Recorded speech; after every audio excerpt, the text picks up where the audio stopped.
Hello everyone, आज का जो हमारा टॉपिक है वो है इलेक्ट्रॉन माइक्रोस्कोप।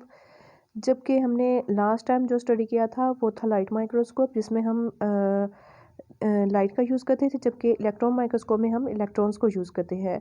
तो इलेक्ट्रॉन माइक्रोस्कोप की जो रेजोल्यूशन पावर है और मैग्नीफिकेशन पावर है वो लाइट माइक्रोस्कोप से कहीं ज़्यादा है।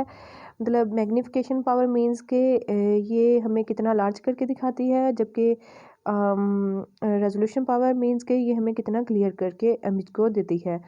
तो इसमें एक जो मेन चीज़ है कि हम इसमें डेड ऑर्गेनिज्म यूज़ कर सकते हैं। मतलब कोई भी जो हमारा सैंपल है वो डेड हो जाएगा, जबकि लाइट माइक्रोस्कोप में हम दोनों को देख सकते हैं, डेड को भी और लाइव को भी। इसकी दो टाइप्स हैं, सैम और टैम। इसको हम बाद में स्टडी करते हैं। रेजोल्यूशन पावर को लास्ट टाइम मैंने बताया था कि रेजोल्यूशन पावर जो होती है अगर तो वो लो है तो हमें इमेज क्लियर नज़र नहीं आएगी। तो जैसा कि इस पिक्चर में है कि हमें एक ही डॉट नज़र आ रहा है, एक्चुअल में दो है, जबकि हाई रिजोल्विंग पावर से हमें दोनों ही बिल्कुल क्लियर नज़र आ रहे हैं। तो रिजोल्विंग पावर जो है वो नेक्ड आइज की 1 मीटर से लेके 1 मिलीमीटर तक है, जबकि लाइट माइक्रोस्कोप की जो है वो 100 माइक्रोमीटर से लेके 100 नैनोमीटर तक है, जिसमें हमारे बैक्टीरिया आ जाते हैं, ब्लड सेल आ जाते हैं और ह्यूमन हेयर जैसे सैंपल्स आ जाते हैं। इसके बाद जो है इलेक्ट्रॉन माइक्रोस्कोप, जिसमें हम 100 नैनोमीटर से लेके 0.1 नैनोमीटर तक हम स्टडी कर सकते हैं, जिसमें एटम आ जाते हैं या वायरसेस वगैरह की स्टडी आ जाती है। तो सबसे बेस्ट जो हुई वो इलेक्ट्रॉन माइक्रोस्कोप हुई, जो कि बहुत ज़्यादा बारीक पार्टिकल्स को भी हमें दिखा सकती है। इसके बाद है सैंपल प्रिपरेशन। तो जो इलेक्ट्रॉन माइक्रोस्कोप है ये मतलब वो चाहे वो सैम है या टैम है, उसमें हम दोनों में सबसे पहले सैंपल प्रिपरेशन करते हैं। सैंपल रेडी करने के लिए हम इसमें एक जो स्लाइड यूज़ करते हैं उस पर हमारा जो सैंपल है वो बहुत थिन होना चाहिए, थिक नहीं होना चाहिए। तो उसके लिए उसको थिन करने के लिए हम अल्ट्रा माइक्रोटोम यूज़ करते हैं और इसके बाद जो है वो कोटिंग करते हैं हैवी मेटल्स के साथ, गोल्ड, लेड या ऑस्मियम वगैरह से। उसके बाद इसको फिक्स करते हैं किसी केमिकल की हेल्प से और फिर रिंस करते हैं। और डिहाइड्रेशन करने के लिए हम एसीटोन यूज़ करते हैं या फिर एथेनॉल यूज़ करते हैं, देन वॉश करते हैं पोलर सब्सटेंस से। इस तरह से इतने सारे प्रोसेस से गुजरने के बाद जो हमारा जो सैंपल होता है, लाइव सैंपल होता है, वो डेड हो जाता है। तो इसलिए इलेक्ट्रॉन माइक्रोस्कोप का ये ड्रॉबैक समझ लें, जो भी कि जो ऑर्गेनिज्म है हमारा, जो लिविंग ऑर्गेनिज्म है वो डेड हो जाता है।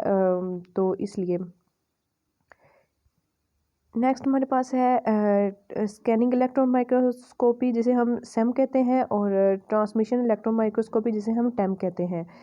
तो स्कैनिंग इलेक्ट्रॉन माइक्रोस्कोपी जो है वो हमें सरफेस स्टडी के लिए यूज़ करते हैं, जबकि ट्रांसमिशन इलेक्ट्रॉन माइक्रोस्कोपी जो है वो उसे हम उस इंडिविजुअल के अंदर जो अंदर तक की स्टडी कर सकते हैं, क्योंकि वो उस ऑर्गेनिज्म से या जो भी हमारा स्पेसमैन है उसमें उसके अंदर से होते हुए उसके उसमें से गुजरती है। तो इसलिए हम उसको इंटरनल स्टडी के लिए भी यूज़ करते हैं। तो सेम में हम सरफेस स्टडी कर सकते हैं, चाहे वो ऑब्जेक्ट हमारा जो है वो बायोलॉजिकल हो या नॉन बायोलॉजिकल हो। तो इसके जो मेन कंपोनेंट्स हैं वो है cathode, anode, electromagnetic lens, detector और स्कैन जनरेटर। ये जो मेन कंपोनेंट है मिलके हमें एक इमेज शो करते हैं। तो सबसे पहले जो है वो वैक्यूम, इसमें एक वैक्यूम पम्प होता है जो कि वैक्यूम मेंटेन करता है ताकि जो एयर पार्टिकल है वो हमारे सैंपल के साथ इंटरेक्ट ना करें, उसको डिस्टर्ब ना करें और उनकी कोई इमेज में वो ख़राब ना करें। तो इससे ताकि हमें क्लियर जो इमेज है वो उसकी मिल सके। उसके बाद कैथोड होता है, एक ये भी एक कॉलम ही होता है जिसमें थर्मियोनिक कैथोड होता है जो कि इलेक्ट्रॉन रिलीज़ करता है। उसके बाद एक मेटेलिक प्लेट होती है जिसको हम एनोड कहते हैं, जो कि पॉजिटिव पोल के साथ कनेक्ट होती है, और जो कैथोड होता है वो नेगेटिव पोल के साथ कनेक्ट होता है, और जिसकी वजह से एक स्ट्रॉन्ग फील्ड जनरेट होता है जिसे हम प्राइमरी इलेक्ट्रॉन का नाम देते हैं, जो कि फॉल करता है हमारे स्पेसमैन पे। और जो एनोड है उसके बाद एक लेंस होता है जिसे हम इलेक्ट्रोमैग्नेटिक लेंस कहते हैं, जो कि इलेक्ट्रॉन की बीम को फोकस करता है हमारे स्पेसमैन पे। उसके बाद है इलेक्ट्रोमैग्नेटिक इलेक्ट्रोमैग्नेटिक डिफ्लेक्शन, और इलेक्ट्रोमैग्नेटिक डिफ्लेक्शन के बाद है raster scan generator. Raster scan generator जो होता है ये इलेक्ट्रॉन बीम को डिफ्लेक्ट करता है कि वो बस एक ही पार्ट को फोकस ना करे बल्कि सारे स्पेसमैन पर फॉल करे। और उसके बाद आता है AC detector. AC detector means के स्कैंडी इलेक्ट्रॉन जो होता है डिटेक्टर, तो जो कंप्यूटर के साथ अटैच होता है और कंप्यूटर को सिग्नल भेजता है और इमेज जो है वो हमारी डेवलप होकर हमारे सामने आ जाती है।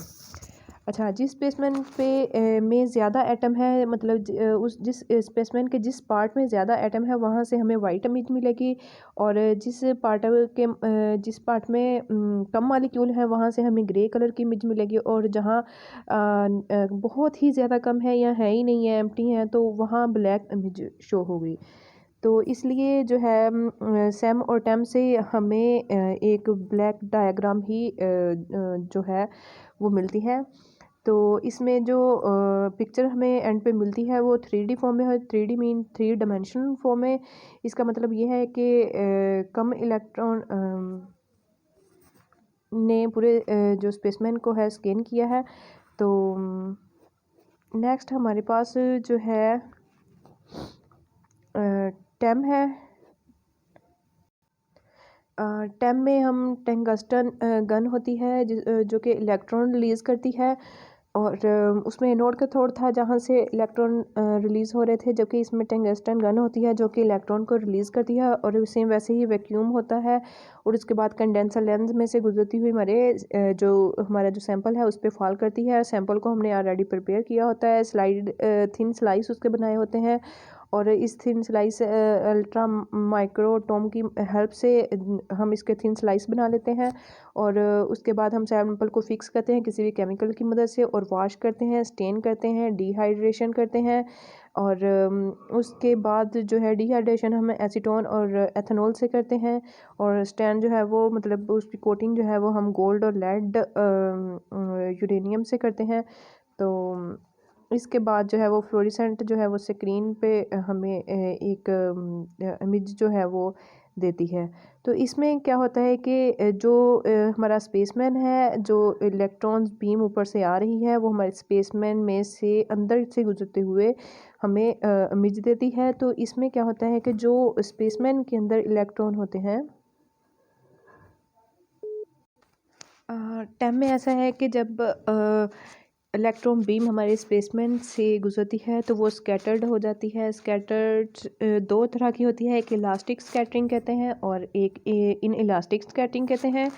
इन इलास्टिक स्कैटरिंग में होता कुछ यूँ है कि ऊपर से जो इलेक्ट्रॉन आ रहे हैं वो हमारे जो हमारा जो स्पेसमैन है उसके अंदर जो मॉलिक्यूल है उसमें जो इलेक्ट्रॉन्स हैं अगर तो वो उनके पास से गुजरते हैं, और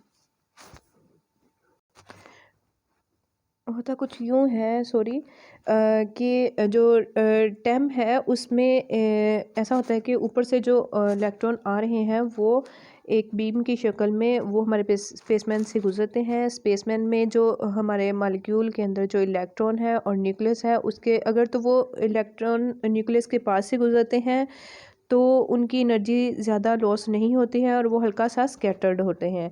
इसको हम इन इलास्टिक स्कैटरिंग कहते हैं। जबकि जो ऊपर से इलेक्ट्रॉन आ रहे हैं और वो जो अंदर मॉलिक्यूल है उसमें जो इलेक्ट्रॉन है अगर तो वो उसके पास से गुजरेंगे तो वो अपनी एनर्जी उन इलेक्ट्रॉन को ट्रांसफ़र कर देंगे, जिनकी वजह से स्कैटरिंग जो है वो स्कैटर्ड जो इमेज है वो ज़्यादा स्कैटर्ड होकर मिलेगी। इलेक्ट्रॉन जो है वो स्कैटर्ड हो जाएंगे, इसको हम इलास्टिक स्कैटरिंग कहते हैं।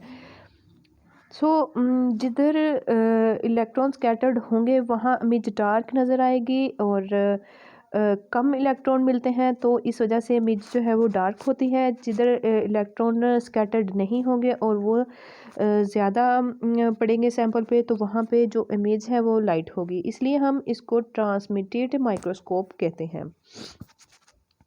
तो इसमें जो इमेज हमें एंड पे मिलती है वो 2 डायमेंशनल होती है, जबकि सैम में हमें 3 डायमेंशनल मिलती है।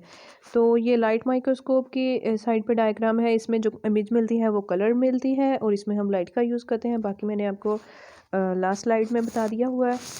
नेक्स्ट जो है ये वही है सारा कुछ, आप देख लीजिएगा। इसमें एप्लीकेशन में ऐसा है कि 3D इमेज मिलती है, फोरेंसिक जो है वो उसमें हम यूज़ कर सकते हैं, वायरोलॉजी में यूज़ करते हैं जो, और फ्रोज़न मटेरियल में यूज़ कर सकते हैं। नेक्स्ट है टेम में, टेम की एप्लीकेशंस हैं और क्रिस्टलाइन इंफॉर्मेशन के लिए, कंपोजिशनल, मॉर्फोलॉजिकल और मॉलिक्यूलर लेवल स्टडी के लिए हम यूज़ करते हैं, ट्यूमर सेल को स्टडी करने के लिए कैंसर रिसर्च में। तो ये एक टेबल है जो मैंने आप लोगों के लिए ऐसे ही ऐड कर दिया है ताकि आपको इजी रहे, तो आप देख लीजिएगा। इसके बाद है ये एग्जांपल है बटरफ्लाई की। इसके विंग को एक तरफ स्टडी किया गया है जबकि दूसरी तरफ इसकी आई को स्टडी किया है। तो देखें ये एक ब्लैक एंड वाइट इमेज मिल रही है इलेक्ट्रॉन माइक्रोस्कोप के स्कोप से, और इसने उसके हर एक छोटे छोटे हेयर जो है उसको भी क्लियर करके दिखाया है। इसके जो ड्रॉबैक हैं वो हैं कि ये काफ़ी ज़्यादा लार्ज होती है, एक्सपेंसिव होती है। ये इसके लिए हमें एक अलग से रूम बनाना पड़ता है कि उसमें पड़ी होती है, इतनी ये लार्ज होती है। और इसमें हमें सैंपल प्रिपरेशन करनी पड़ती है और इसके लिए एक एक्सपर्ट ही मतलब वो कर सकता है। इसके अलावा जो है इसकी ट्रेनिंग भी एक एक्सपर्ट के पास ही हो सकती है, और जो इमेज है वो ब्लैक एंड वाइट जो होती है वो कलर्ड नहीं आती है। तो ये इसके ड्रॉबैक है। आपको जहाँ से समझ नहीं आए आप पूछ सकते हैं। तो थैंक यू सो मच।